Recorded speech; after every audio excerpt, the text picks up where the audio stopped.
This week on the Virtual Boys podcast... I think you are now ready to hear what happened 100 years ago.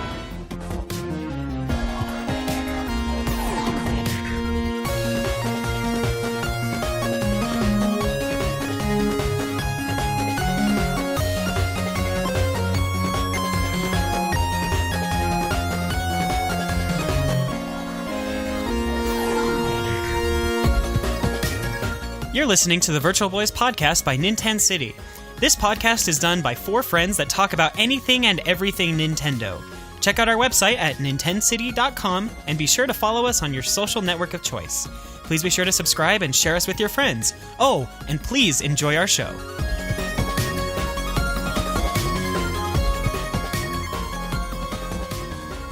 Welcome back to the Virtual Boys podcast. This is episode 42, and today we're going to talk all about Breath of the Wild.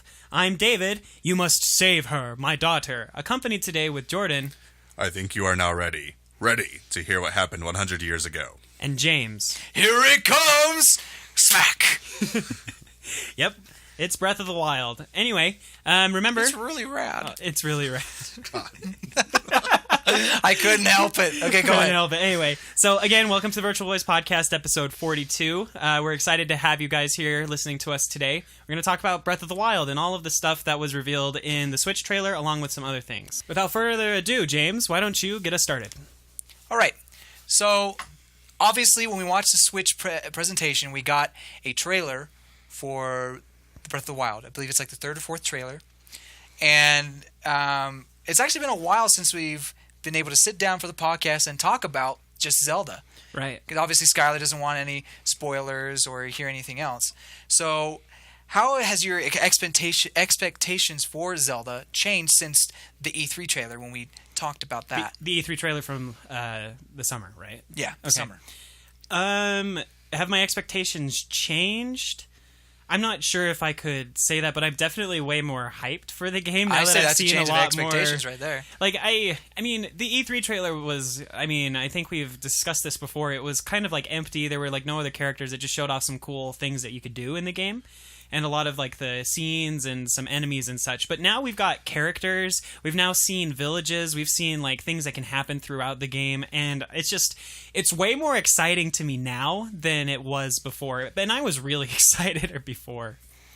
Yeah, I don't want to underplay the E3 trailer at all, because that thing was definitely hype. Like, that in itself was already one of the best trailers I've ever seen.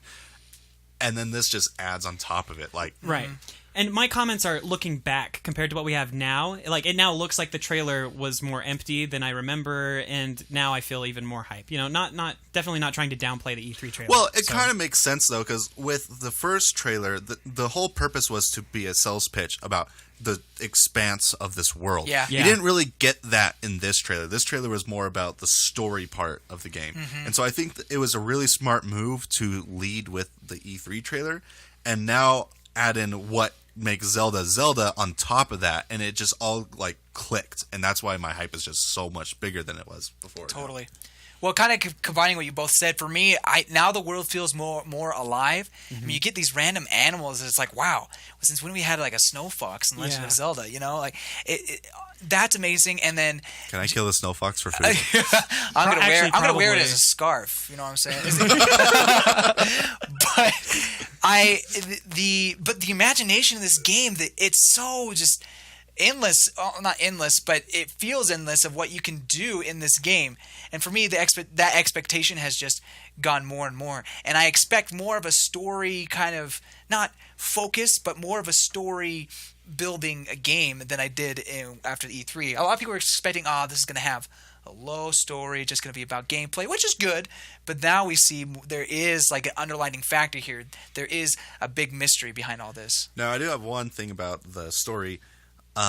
In that trailer, the majority of those shots, even though they looked like they were in different spots, they were in two scenes. That's true. Two full scenes. So there's the scene where he meets with the Deku Tree, and that took up a large chunk. And then there's a bunch of stuff like the king is talking about. I think that's all in one shot as well. And then there was the Zelda part where they have like they cut the same scene into like 5 or 6 different segments. Yeah. like you can if you watch through the trailer as many times as I have, you can start to see where things start to piece together in the story, and a lot of it is all just in one spot. Something happens at night in the forest or whatever with Link and Zelda. Right. When she's wearing her white dress. She's wearing a white dress, and she's wearing that same white dress in the water that everyone thought she was naked in. What looks like is that they get attacked probably by one of those, I forgot what they're called. Guardians? The Guardians. Because at first I thought it was blood, then I thought it was dirt, and now I realize it's actually scorch marks. So they got caught on fire, and then she goes and washes off or whatever later on. And real quick, she washes off in one of the same fountains from Skyward Sword. Yeah. I don't know if you listener has seen that, but it is the exact same place as the very first area where Zelda goes to pray in Skyward Sword. Yeah, I want to say a little bit more on that later on. Okay. But what I was getting at is that the trailer did not show that there's a lot of variety spots where we get voice acting and story. So I don't know if this is going to be maybe even as large of a story as, say, Twilight Princess. Oh, interesting. Well, it's going to be a much larger game, but I think the story isn't going to be built up I feel that like high. there's two possibilities. One, they just took from two scenes and among the very few, and they just clipped that to make it look like there's a lot. Or they did the same thing, took two scenes, but there's still a lot of other scenes around that they didn't want to show everything else. And that could be, but then again, I could be wrong. Yeah. I would definitely want to believe in the second one that there's a lot more scenes that they're just not showing us. But I was going to say this for later, but I'll bring this up. In the demo, someone was looking through the menu, and there's a section that said memories, and you can look, and there's like a list of all the memories that you can look at. So I wonder if that's the cutscenes. Those are the cutscenes, I believe, and it looked like there was quite a bit. Okay, so maybe I'm wrong then. But who knows? You know, I don't know. We don't. I don't think. I David, do you know? No, I don't. Tell us. Okay. I will be the first to say I don't know. And I want to know. You know, so with that, this third trailer has probably been, in my opinion, one of the best trailers I've ever seen. Where does it rank among trailers for you guys? I mean, don't give me a ranking. Just is it good? Was it bad? Like for a game or for a game? For games in general, it's up there. I think it is the best I've seen. Last of Us really ranks high though.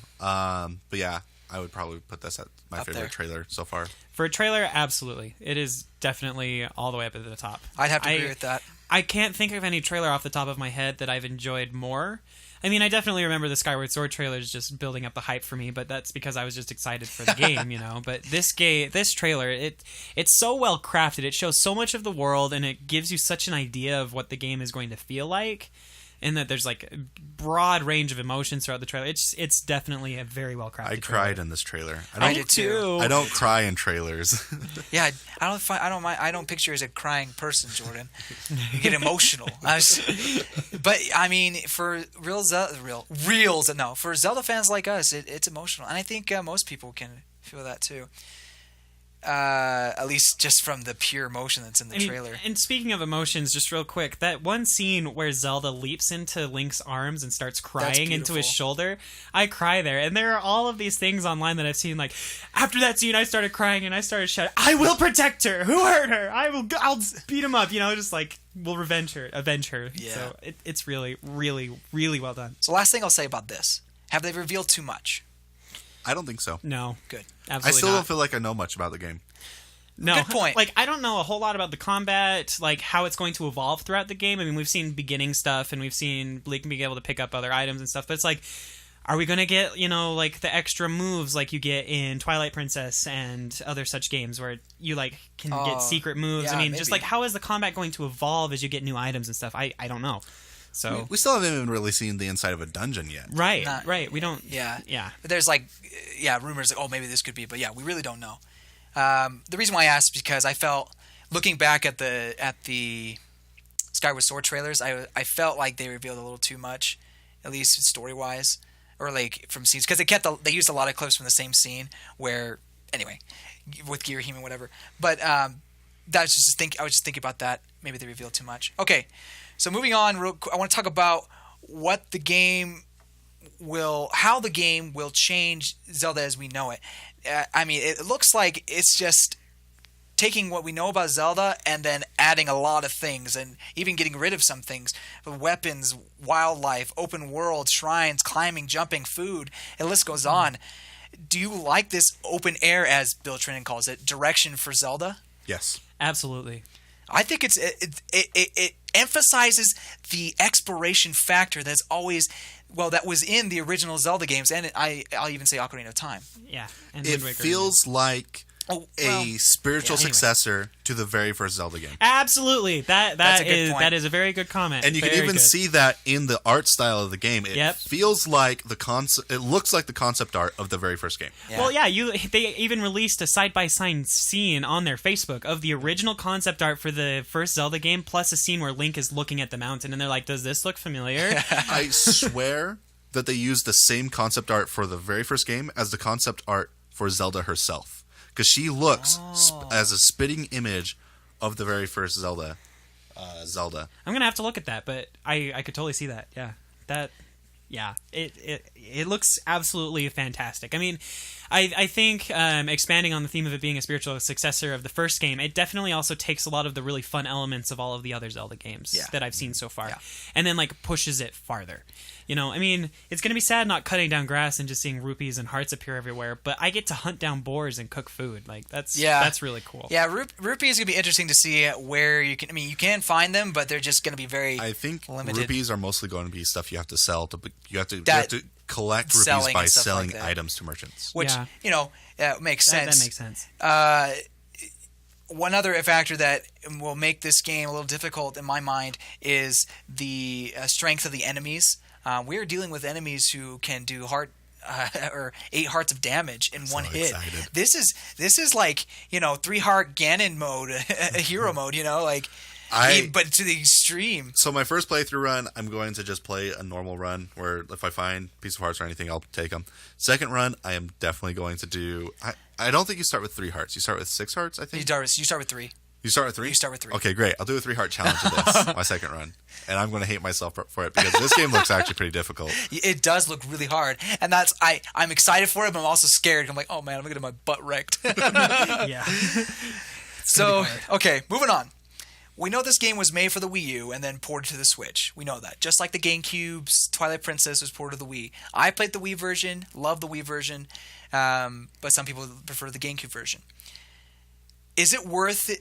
Let me ask this first. Which version will you buy? Switch. Well, I've already pre-ordered the Switch. I'm not getting the Wii U one. We're buying the Switch. Absolutely. Yeah. Okay. I don't even have a Wii U. Like, it's my own. Oh. So, yeah. At no fault to the people that are going to get the Wii U version, though. It's not going to be that much different, I believe. And the advantage to having the Wii U version is that your entire menu is going to be on your screen, which will be handy. True. That will be handy. That'll be very handy. I want to be able to take this on the go. Take it on the go. I mean, and yeah, I think the biggest selling factor for that is on the go. The other thing is we've seen gameplay of both.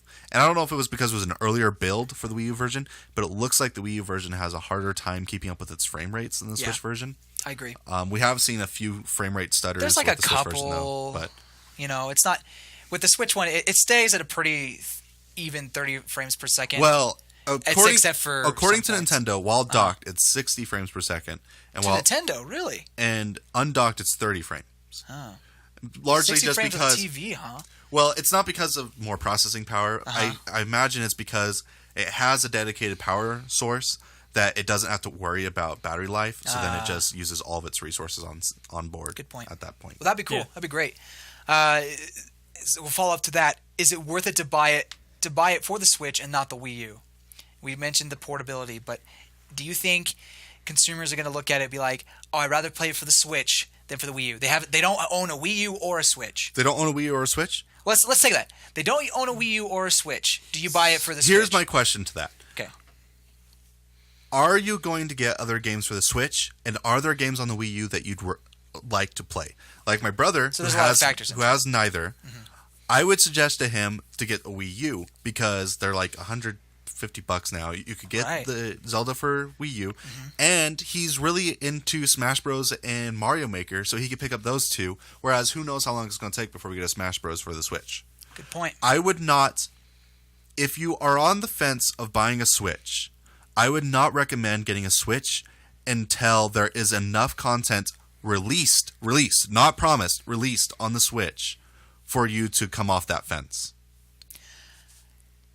Because I learned from the Wii U. Yeah. I learned from the Wii U. I promised a lot of people that there was going to be a new Zelda game coming out for the Wii U. Happen. And it didn't happen till the very end. Right. So I have learned, do not buy a Nintendo system until you know you're going to enjoy what you have already available. Good point. I'm such a Nintendo fanboy that I like to support Nintendo. It's like, oh my gosh, yes. Obviously, I don't like the bad ideas. You can still do that just by getting a Wii U, though. And you can get a Wii U refurbished or used. Yeah. Well, what was your opinion? I hear you were going to say Switch. I think that people would probably enjoy it best on Switch because of its portability. Mm-hmm. But just from like a consumer standpoint, if they're not excited about anything else that's in the potential future for the Switch, the Wii U would make more sense. Simply because you can get a Wii U like super cheap now, and you can just get that one game if that's like the only game you want or whatever. On top of that, like I was saying in the last episode, I do think there's going to be a price drop for the Switch coming up because there's the Nintendo of America is charging $38 more than Japan is for a Nintendo Switch. So that's already looking like we're going to see a $50 price drop in the near future. Yeah. I mean, I hope there's a price drop, and if there is, and then people can buy it, because I think $250 for the Switch, and then you get the games that you want. That's a great price. But yeah, I would definitely wait, see what's going on. We don't know if third parties are going to abandon the Switch like they did with the Wii U yet. Yeah. There could be a lot that could go wrong. We don't know what's going to happen with the Switch yet. So the people that should get the Switch are the diehard fans like you and I. Well, now go ahead. Clearly there's enough of us to have gotten the Switch already sold out anyway. Mm-hmm. Just wait unless if you already decided you want to Switch, you already got good. I'm happy for you. Good for you. I'm happy because I'm with you. If you're on the fence, I would say stay on the fence. Okay. All right. Yeah. Now, here's what I was going to say to that. So, what if Nintendo is kind of looking at how the sales are, which is not good. But what if they look at the sales are, and if it doesn't sell well enough, they're not going to put these games. But I'm not going to preach it to people that they should buy this just so that I can get more out of the Switch. Like, really, you need to buy product based on what you are being offered for. Good point. You shouldn't buy it because, I see what you're saying. Okay. Yeah, I'd say probably wait until E3. If you're totally on the fence, because I imagine E3 there are going to be a ton more announcements. There needs to be. Because it's like Nintendo spent all of last E3 just doing Zelda. This E3 has to go back to the original format of a big press conference with lots and lots and lots of new content for the Switch, or it's not going to sell well come Christmas. This E3 they need to put more focus or more emphasis on the 80 third-party games coming out. Absolutely. Well, also some of the first party though. Definitely the first party. But we also need to see what kind of support the third parties want to give. Anyway, we're diverging away from Zelda here. It's a good point. But if you're on the fence, as we've kind of come to consensus to, you can wait for that. But I'm telling you, Zelda, I don't know, for me, it was definitely a big selling point. And obviously you can get on your Wii U, but that portability and, I don't know, the slightly better looking version. Honestly, if Zelda was coming out at holiday, I wouldn't buy a Switch until Zelda came out, to be honest. For me personally. Yeah, that's fine. I probably would just because I want to try the other games. Yeah, I'd probably get one come summertime for Splatoon 2. But yeah, I'm getting it launched because of Zelda.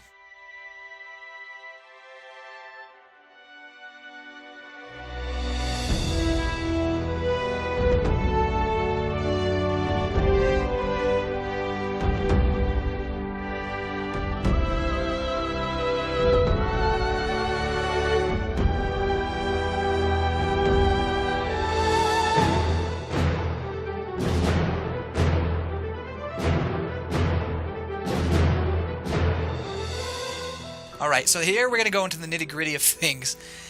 Personally, I have no idea where this game will take place in the timeline. No idea whatsoever. In the long run, it probably doesn't even matter. I mean, it's just always fun to speculate, you know? Yeah. So, where do you think this will go on the Zelda timeline? Or do you think it will create a new timeline entirely? I have no idea. There are Rito and Zoras with the Koroks from Wind Waker And Gorons. and the Deku Tree. And there are Gorons that are like Gorons. all over Hyrule now. I mean, It's- Gorons, of course, have been in all the timelines that we've seen, Yeah. except for maybe the one where the Were they original in Zelda's the in. Downfall timeline? That's the one that I'm thinking they might not have been. But anyway, I don't think we've seen them think officially. they I don't are. think they are in the Downfall. Did Ganon Maybe. kill off Well- all the Gorons? Well, he was planning on doing it. If you remember Ocarina of Time, they were all locked up, and he was going to sacrifice all so of I them guess to the question Volvagia. is, in the Downfall timeline, at what point is the downfall? That's Because it has to be before he saves Volvagia then, right? Apparently, yeah. If there are no other Gorons in the rest of the timeline, yeah, that's where it would have to fall.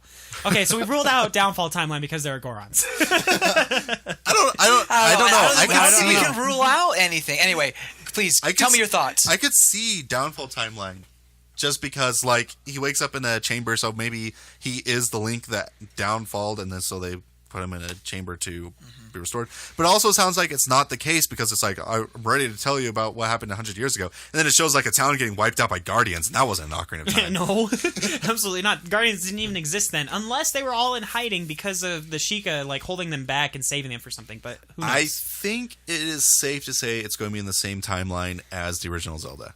I think that this would is be Downfall. Then. I think this is going to be replacing the original Zelda in the timeline. Oh, it might be a complete retelling of the story. interesting. Because I mean, you have the old man and Yeah, all this the stuff. old I mean, man. of course, it's like harking back to it, but you know, it's like that really opens it up for some interesting ideas because you know you've got okay.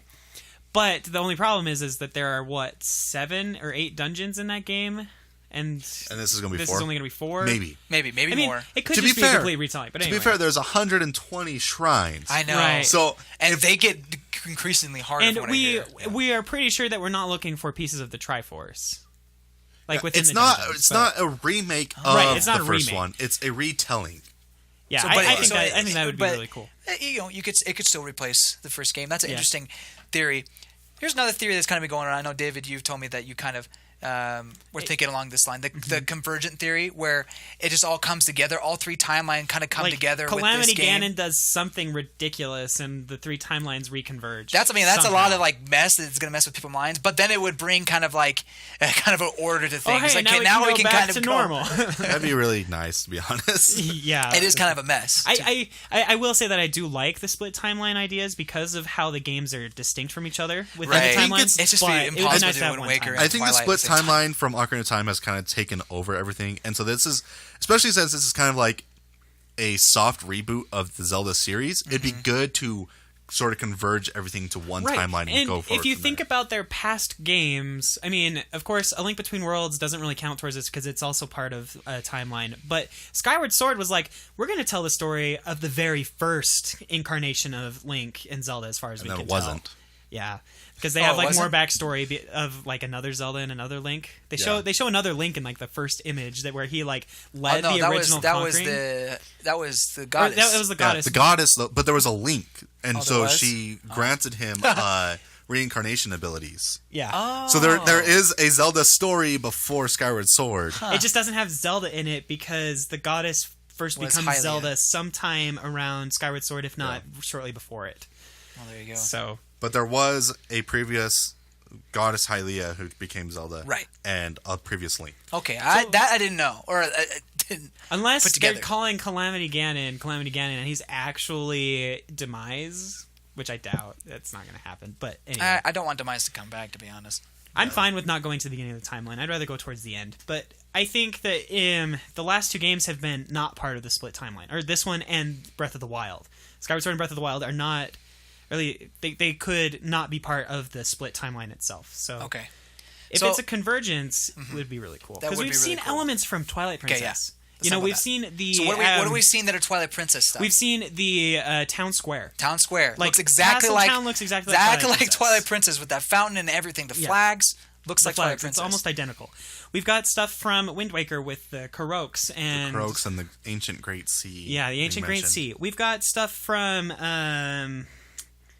let's see, That's pretty much it. We haven't. I don't know if there's anything specifically we can say about the downfall timeline that we've seen. Well, except that it looks like Zelda 1. Right, exactly. Or Ganon 1. Or no, So- wait, Zelda 1? What? Oh, Zelda 1.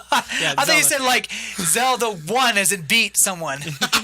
I was like, what are you talking about? I'd be down for that story, but anyway. Well, the reason why I say that is because with in the third trailer, it looks like Zelda's protecting Link with her like goddess power of light or something, whatever. Yeah. It looks like she's protecting Link when he's severely injured at one point. So perhaps that's the part where the downfall, but that's just hearsay and speculation. I think that's just part of the part in the forest where they're getting burned by. I'm pretty sure that's a memory though. That's Well, like a part of the past. The thing is, with that one scene, sorry to deviate, there is an image of a tapestry that we've seen that shows Zelda protecting Link with that same light. Oh, okay. So that's why we're thinking it's part of the flashback or something where the story's being retold Right. to Link, because it shows that tapestry, and on that same tapestry it shows the 4 Sheikah Guardian animal things on the tapestry.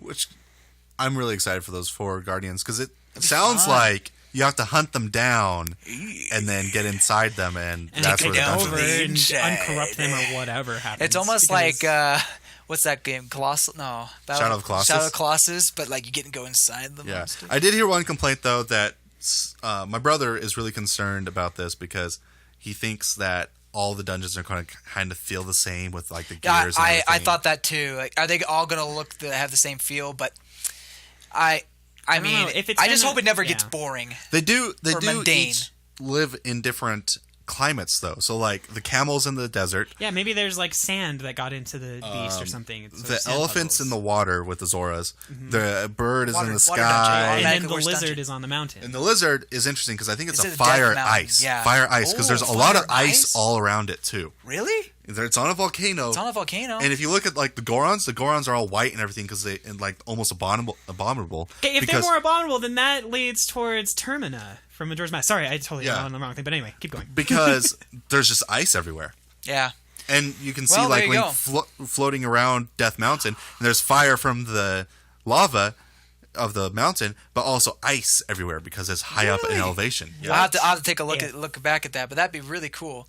What What'd you if say? this takes place on one of the other timelines that Majora's Mask didn't take place on? Majora's and Termina Mask- and Hyrule merge. Oh. Majora's I mean, Mask as is a much as side story. all the Majora's Mask fans would love that. I just want to go back to Termina, okay? It's not gonna This isn't Termina. I know it, not absolutely isn't, but I Well, want and to go also, but then we go back to we even have things from Skyward Sword, like you were saying, the fountain, the and some fountain people is think the identical. Great Plateau is Skyloft. I'm not. I I'm don't not think so. of It's too that. big. But and then Ocarina of Time, you have the Temple of Time, Yep. and the courtyard in front of the Temple of Time. You have the market, which is Yep. like a castle town in a sense, but they have the exact market, the ruins of it. And then the other thing that's interesting is that the Temple of Time is so far away from the castle. Yeah, that it's also really far away. It does seem like this game is pulling together all the previous Zelda games Yeah. into one game. My personal opinion, as much as I would love it to be in Twilight Princess timeline, is it's in the Downfall timeline, and it may or may not replace Zelda 1, but either way, it's in that timeline, in a timeline where Link got defeated, but he's being resurrected in that chamber. It's a fourth timeline. I don't think it's a fourth timeline. The fourth But I timeline think it would make so more sense complicated. for the Downfall timeline than the Child timeline.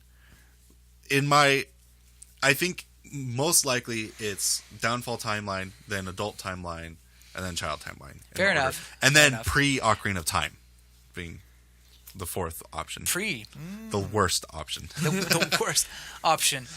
Yeah. Wait, there are seagulls or things like seagull-like things on the beach. I think that confirms Wind Waker. Because Wind Waker's the only game with It's a sequels. sequel. I'm excited to sell around on that It's a raft. sequel. Oh, man. It's a sequel to Wind Waker. It's a sequel to. It comes before Phantom Hourglass. Yeah, if it comes before Phantom, there's two links at the same time. No, Can you swim the real underwater in hero. this game? yeah, you can. Like, Underwater. does it go down with Link, the camera, or do you I just haven't have a seen surface view? We haven't seen water travel. Wait at a all. minute, maybe we have. But how are you gonna get into the water temple? I don't The- know. the- If the elephant's underwater, yeah. They have you'd that to giant swim. ocean there. Who knows how long it takes to travel across that? My mind just get blown repeatedly by this game. Is that dirty? I don't know. Anyway, so what? One other thing to say about the timeline just real quick, is Link's been dead for 100 years, or at least he's in the resurrection chamber for 100 years. Why does Zelda look the same? Because she was in the resurrection chamber. I don't know. Maybe It would make sense if the king locked them both up. She saves Link, and maybe when she saves Link, she loses all of her power and falls unconscious. And in a last-minute effort to keep the two of them safe, the king takes them both. Zelda retains her memories. She wakes up first. Yeah, and she's either regained her memories before Link, or she's retained them through the process, or something. That might make sense with her quote saying, "Everything I've done has been all for nothing," because she wakes up and finds that everything has been destroyed. Yeah. Oh, maybe that would make a lot of sense. I do think that. So I think whenever you see her in a white dress, that's in the past. Whenever you see her in the blue tunic, that's in the present. Oh, you think so? I think that's how it goes. I don't think so. Just because she looks like she's taking the Master Sword to the Deku Tree in her white dress. But she's also cleaning off and everything. It's post battle, so then they weren't put into the chamber because they were defeated. Then. If she's put I don't know. Well, maybe she was just so badly injured, but last thing she did before, after Link got put in the chamber, she put the Master Sword there while it's corroded, by the way, when she puts it into the pedestal. That in the last trailer, we saw the perfect Master Sword, like it not being damaged in any way, shape, or form, on Link's back, while Zelda was wearing her blue clothing in the same shot. I'm sure it was white. I'm pretty sure it was blue. Because we only saw her in blue in the previous trailer. But we'll have to look. We'll have to look because I'm pretty sure that's how I saw it, but I could be wrong. Anyway, 100 years. Zelda must have been in the resurrection chamber at the same time. Yeah, because there's no way she's another Zelda. Because she remembers everything that I've done is for naught. Is associating with Link. And then I guess the old man must be ridiculously like 150 or King Daphnis. King Daphnis was able to live for who knows how long underneath Hyrule. Maybe he's a spirit. The King of Hyrule just has an incredibly long lifespan when the gods need to funnel power into him to guide the hero or something. I don't know. The gods are keeping him alive. That's it. Okay. I stand by that. No, just kidding. Okay. So, any other thoughts on the timeline, or can we move on to this one more point I have? We can move on. Yeah, the timeline's it's too early to tell. It really is. And honestly, if I think about it too much, I'm probably going to spoil the story for myself, so I don't want to do that. Crap, I figured it all out. Oh, no! I'm too smart. I'm just kidding. JK, right. Guys. Great. So, I actually thought of something else I wanted to talk about just real quick, and it's about the shrines and the supposed 4 dungeons. So, in the Treehouse presentation, we had Reggie and he had a tapestry, and there were...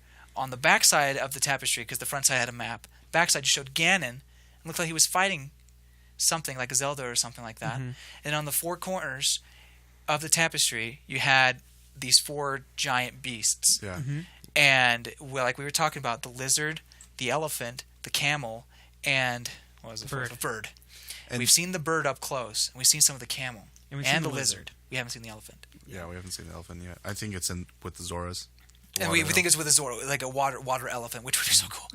So we're replicating Zoe from One Piece.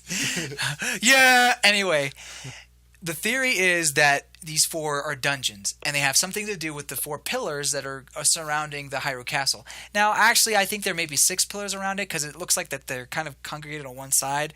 And it's like the back's open, so Ganon just get through the back. So why aren't there more? I don't know. Anyway. It looks like they could be connected to the 4 pillars surrounding Hyrule Castle. That being said, there's only 4 of them on the tapestry, and it looks like they have some sort of important connection to the whole thing. Mm-hmm. So, what do you think is the connection? Are these things made by Ganon, or are these things made by the Sheikah themselves? I believe that they're made by the Sheikah. Why? Because in the last trailer, we saw the bird both surrounded in a blue aura and a red aura. We did. But could the blue aura be after you have purified it and everything, and maybe you've turned it to good? Right. I mean, because we take the all of the other Sheikah stuff that we do becomes blue once Link interacts with it, and it was red before. So what are your thoughts, Jordan? That's interesting. Yeah, I think that they were made by the Sheikah, corrupted by Ganon. And I think all the Guardians were corrupted by Ganon. The Guardians were probably designed to guard the people. Yeah. And then Ganon found a way to switch that, and that's why they're red now. Mm-hmm. running around. I destroying things. completely. And it's I like agree almost the with that. same shade of red as Calamity Ganon. Right. So, I don't know. Ganon just became a technomancer. I guess so. It's like that Danny Phantom, the ghost that Yeah, can from control Danny technology. Phantom. Anyway. It just makes me wonder why the Sheikah thought this was a good idea. This is a good idea. This is good. This will not backfire. They needed to learn encryption algorithms better. Crap, we got hacked. Hardcore. Hardcore hacked. We got to hide on the ground for 100 years. Okay, so let's just go on to final thoughts. What do you think? How do you think this game will do? And what are your expectations for this game? I think this game's going to do really well. It's going to be what sells the system all the way throughout this whole year. Like, that is going to be the resounding reason for most people buying a Switch, or even just picking up for the Wii U. I hope that they don't undersell the Wii U copy, because there's going to be a lot of people that just aren't going to be able to get it on Switch, and they're going to try and wait on the Wii U, and I think the Wii U is just going to be one wave of release copies, which will be terrible. But yeah, I think it's going to do really well. I think I will not be surprised if this becomes the new golden standard for Zelda games going forward. That's the thing that was like driving me insane last night as I was sitting in bed thinking about it. I'm like, no Zelda game's going to be like Ocarina of Time again. Like the same formula. Like Wind Waker and Twilight Princess followed suit after Ocarina of Time. It's like, I'm not going to be able to do some of these same things. And it's like, I'm excited for that. Like it really is. It's a little scary, isn't it? It is scary. So what I think will probably end up happening is well, even then, if they really are keeping the 3DS as a separate system from the Switch, so. which they are not going to, then the if they really handheld are? titles will probably follow the original formulas in some way. I don't think but there will be anyway. handheld titles versus console titles. I think they're going to converge together. Right, I think there's which makes going to a lot still of be 2D titles, but they'll be like smaller games still. Right, and that's what I believe will happen. But if Nintendo actually is going to just keep the 3DS, copy new games that come out just for the 3DS will follow the old formula, if that's what they do. But I think that what Jordan's saying is definitely way more viable for Nintendo, that they'll have 2D games, but they won't be as big and as impressive. But yeah. So, but I mean, with Breath of the Wild, going in, you just think it's going to change Zelda as we know it, and the games from then on are just going to follow this formula? I don't know, because that would be a hard sell.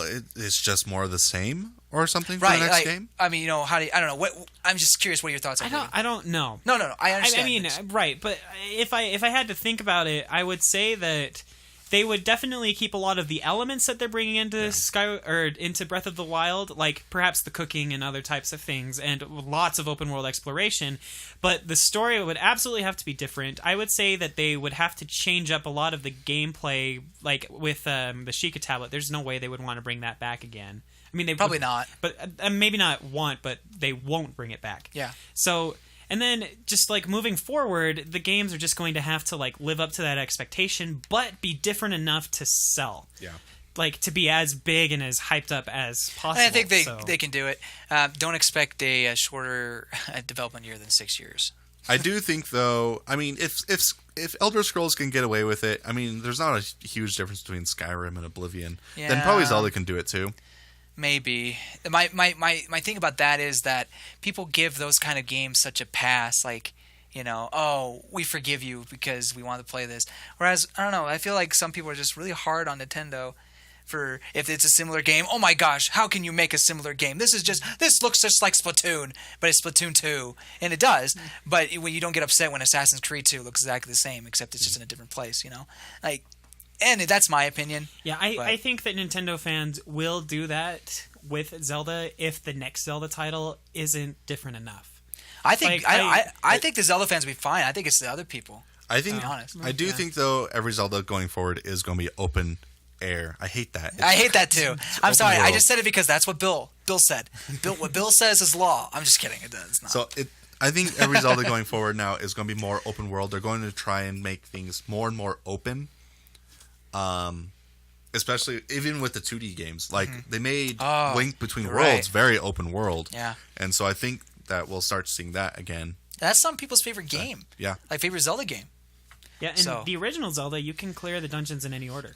Good point. If you can get to them anyway. Yeah. I mean, You would definitely have to go into at least 2 of them before some of the other ones. Like, you'd need to Yeah. get the raft and a couple of other things. Good point. But yeah, there's openness in that game. You can walk to any screen basically in that game. So I'll give my final thoughts and one last question. I think that, like Jordan was saying, this will sell the Switch right now. It has to. But this will probably be the defining moment for Legend of Zelda. It all leads up to this kind of a thing. They're taking elements from everything and then adding new stuff. And from games that, Elder Scrolls, Shadow of the Colossus, and they're just taking these elements that were originally inspired by Legend of Zelda itself, and becoming this ultimate open world exploration game and a sense of adventure. And this is the kind of adventure that I haven't experienced for myself since Twilight Princess. So I'm really excited. Final question is this the game of the year? Will this be the game of the year? Well, I know you haven't played it yet. Will this be the game of the year? it does have a bit of competition with Red Dead coming out this year. Right. And Mario's at the end. If Mario hits the same year, so. Well, yeah, Mario, yeah. I do think though. I don't know. It's all going to come down. I mean, we haven't even played the game yet, so I don't know if I can say I if just it's like gonna be to game of the ask year. this question. I do think though that this is definitely going to be a game that's going to be contender for it. Top contender. For sure. Top contender. I agree. For me, it's too easy. It's too early to tell. Of course, I mean, and that's like my cop-out answer for half of come these on, questions. guys. Be fun. Be fun. Okay, fine. Yes, it'll be Game of the Year. Ooh. I think so. Okay. Unless if people are biased against Nintendo, that's the Yeah. only reason why I won't be. Well, Game Awards, I don't know. Well, although they are pretty happy when they reveal Zelda Game Awards, so maybe, but who knows? We'll see. I think aside from Red Dead Redemption, I can't think of. Well, we don't What- know if Last of Us is coming out this year or not, Oh, good point. But I think- Last of Us 2 would be so hard to compete against. but I don't think that's going to be until next year. Okay. We really don't have a I'm just release kidding. date for that yet. Mind you, I think Zelda could beat it, but it'd be. We also don't know if God of War is coming out this year or not. But we don't even know God of War. And then a lot of people have hype for Horizon, but I think Horizon looks terrible. I think Zelda will be the better game between those two at least. All right. Well, that's all I have for Zelda. I think we can move on to our next segment. Right, we'll be right back.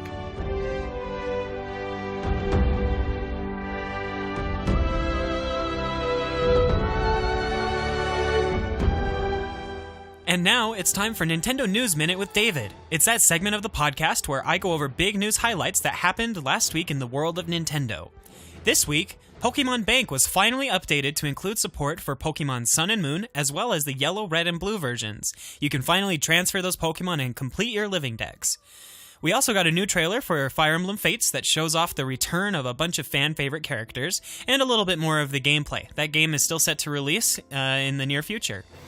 EVO 2017, which is one of the big competitions for video game esports, has a new selection of games for this year that includes Super Smash Bros. Melee and Smash Bros. For Wii U. This tournament is considered essentially the World Championships by many people, so it's great that 2 Nintendo titles are finally in the running. Well, not finally, I guess they were in the past, but they're in the running for this year as well. There's also room for one more game, and ARMS and Pokken Tournament are on the list. Also, we published a Fire Emblem Fates Revelation review and an article on what ARMS will need to succeed on the Switch on our website, so be sure to go check those out and see what we think. These are the news highlights for this week, but even more has happened. So if you want to stay up to date with Nintendo news, check out our website at nintendcity.com and follow us on Facebook and Twitter. You can also subscribe to the podcast and leave us a review to help others find our show. I'd also like to take a minute to say thanks for listening to our podcast. If you'd like to help support our show to keep it going, please consider donating to us through Patreon at patreon.com/NintenCity. Again, that's patreon.com/NintenCity. Any little bit counts and will help us keep the show and the website alive. We've got so much planned, so please stay tuned for more from Nintendo City and the Virtual Boys podcast. Without any further ado, we'll get back to the Breath of the Wild discussion.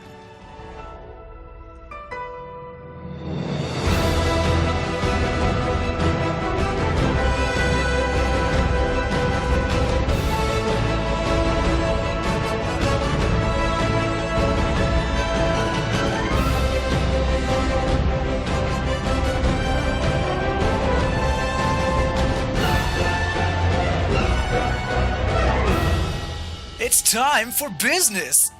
Anyway, Right, and I just want to remind you, if you didn't listen to last week's episode, we're changing how we do our episode formats. We're going to be recording all of our episodes in big chunks at a time, and so what's going to happen is only one of us, of the four, is going to share what we've been playing recently, and we'll talk about that a little bit in depth, and then we'll end the episode, essentially. So it's just going to be, like everything this week, James is going to talk about everything he's done in the last month, or however when the last recording session was, and then next week it's going to be, I believe, me, if the schedule's correct. No, I think it's Skylar. Skylar's Skylar, next. that's right. I'm the week after that. But anyway, we'll move on, and here's James.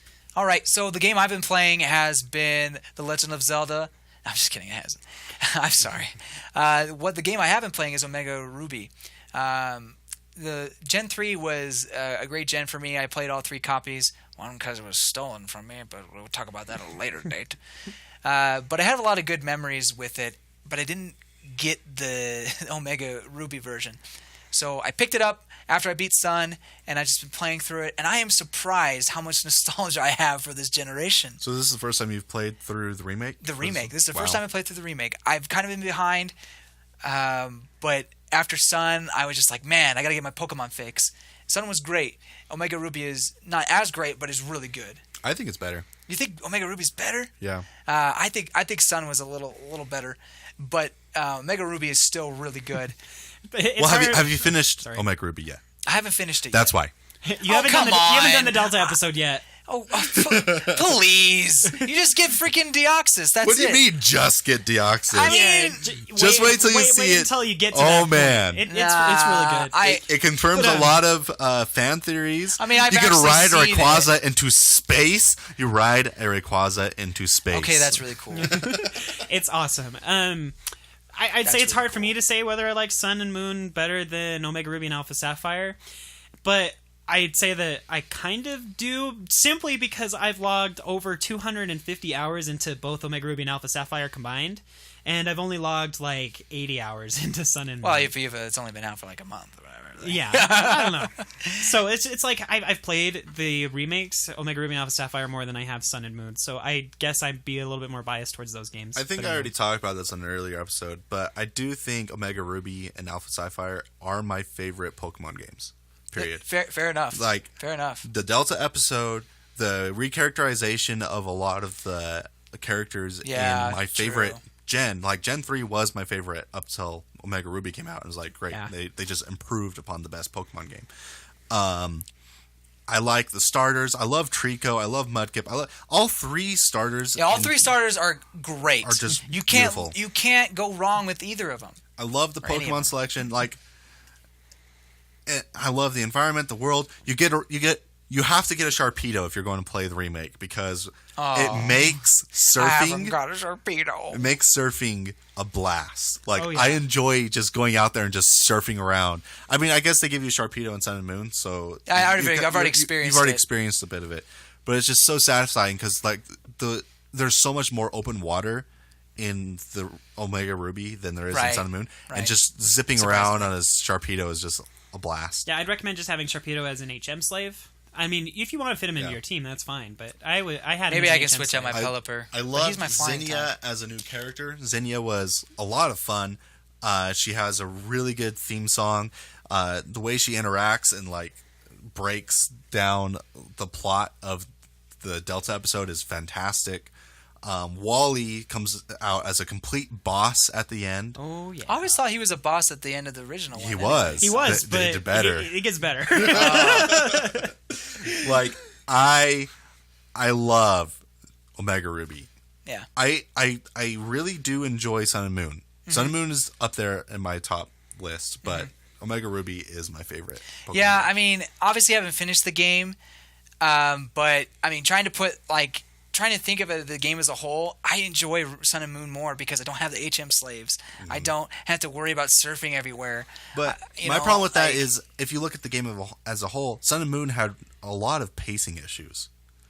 The first 2 hours is a lot of fluff. It takes 2 hours to get into the game. I was okay with it. I mean, maybe I'm coming from a different standpoint because I was nuzlocking on my first run. You were nuzlocking on your first... Anyway, sorry. And so I had to take I had to go through the first 2 I only hours did it like once. 4 times. 4 times. I've gone through that beginning 4 times. Oh, you poor thing. I feel terrible. And so that's a whole 8 hours of my life I'm not going to get back. Yeah, good point. Yeah. Well, I mean, don't get me wrong. Omega Ruby is a phenomenal game, and I'm loving it. Oh, and so is Sun Moon. Ba-da-ba-ba-ba. Yeah. I love them. It's like comparing between like your 2 favorite children. But there is a favorite. There is a favorite. Yeah. I've played both Omega Ruby and Alpha Sapphire. I think you have 2, Jordan, right? Have you Yes. Yeah.